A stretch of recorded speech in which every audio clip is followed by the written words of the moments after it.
What does it really mean to be an executive that would need protection?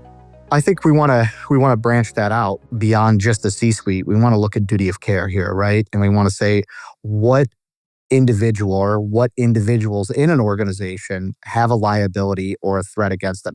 It could be the HR director of an organization. Maybe it's not the VP of HR, but it's that first line HR director that dealt with the adverse employee who then became hostile and is now making, digital domain threats. And how are we going to respond to that? I think what we're seeing is the evolution of that, right? Because it's transcending downward into the kind of employer tree. And we're not prepared for that as an industry, right? We're very fixated on the CEO needs security, the COO, the board of directors.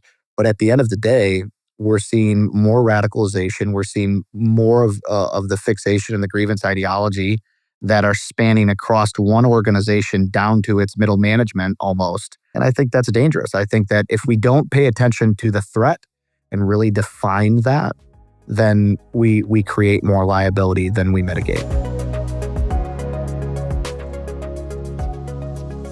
So if an organization is just starting to think, hey, we need some executive protection, what are the top factors that it should consider first?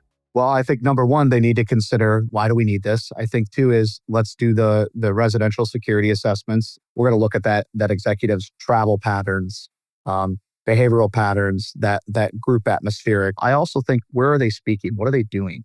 I think if you're a healthcare executive today and you're speaking at 10, 12 conferences next year, you definitely need security. I think if you're in the financial services market, I think if you're in politics, these are all areas that we're seeing that balloon of that grievance ideology, where we're seeing people just completely radicalized with their belief systems. And ultimately, what we're seeing is that lone wolf piece that we started looking at years ago after 9/11 start to really come back alive today. I think an organization has to also look at the duration or need beyond the duration, right? Because a lot of times an organization could say, hey, this is going to cost us $300,000 a month to get these people staffed and get the driver and the residential security. They've got 4 homes, this and that. But what's beyond that? And for us, we start looking at that immediately, because I want to understand and help forecast, both from a budget standpoint and a risk standpoint. Just think of this past Thanksgiving or Christmas, when people are going to grandma's house, do they want to have the EP guy sitting in the driveway? Is the EP guy going to go advance grandma's house? A lot of times what you'll hear is the executive's like, I don't need anybody. But this is the other issue. And the second thing they need to consider, what is the liability of doing nothing? Yeah.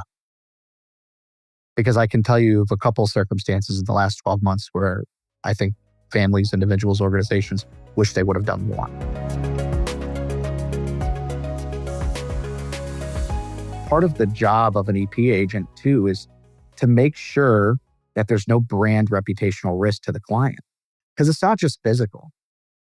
Brand reputational risk is just as dangerous. Yeah. Right? And that can ultimately create more physical risk if not addressed.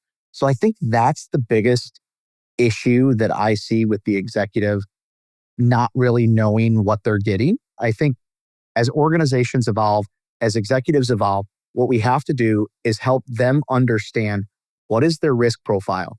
Because if I look at you as an executive, Peter, and I say, Peter, here's your threat assessment.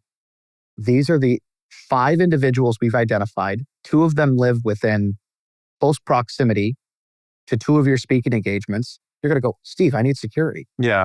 What are you doing?